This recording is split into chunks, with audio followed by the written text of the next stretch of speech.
If you're not running the numbers on your RRSP, you could be unknowingly locking yourself into working years longer than you planned. Coming up, you'll learn exactly how much you should have in RRSPs at retirement, whether you're on track, and how much to contribute each year to hit your goal. So, when my client Ben first came to me, he was 45 years old, earning 150 grand a year and running a tight ship with no mortgage or personal debt planned for retirement. But when I asked him what his RRSP target was or how much he should be saving each year, he had no idea. He'd been putting money in whenever it felt right, assuming it would somehow work out. Sounds familiar? This is what so many of us are doing, just winging it without a plan. The problem? Without a clear number, you can end up underfunding your retirement by hundreds of thousands of dollars or overfunding and locking too much away where you can't easily access it. Today, I'm going to walk you through exactly how we built Ben's RRSP roadmap so you can do the same for yourself.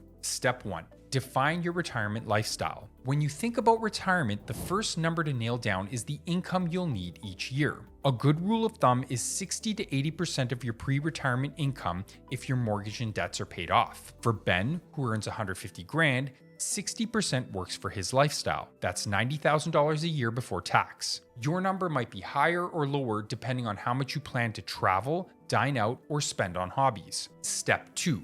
Subtract guarantees. Next, figure out how much of that annual budget will come from guaranteed sources. That includes CPP, OAS, any workplace pensions, and rental income. In Ben's case, he'll likely qualify for the maximum CPP and OAS. In 2025, that's $25,931 per year.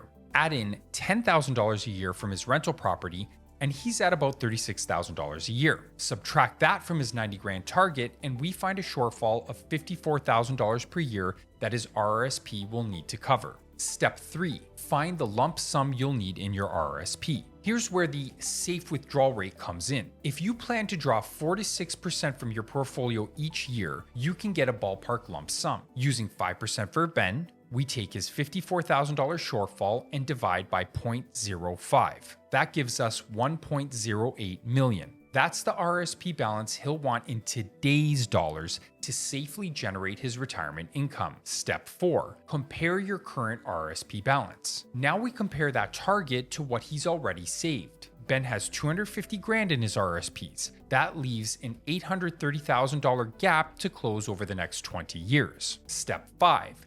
Calculate annual contributions. This is where FP Canada's projection assumptions help. For a balanced portfolio, the long-term inflation-adjusted return is about 3.32% per year. If we use Excel's PMT formula or a financial calculator and plug in 20 years, a starting balance of 250 grand, and a goal of 1.08 million, it tells us Ben needs to contribute $21,597 a year. Your number will be different, but this process shows you exactly what it will take. And the earlier you start, the smaller that yearly amount will be. Step 6, review and adjust annually. Finally, this isn't a set it and forget it plan. Review your numbers every year. Update them if your income, expenses, or investment returns change. So now that you've got your RRSP target and your annual savings number, next you need to know when it's actually smart to withdraw from your RRSPs. Get that timing wrong,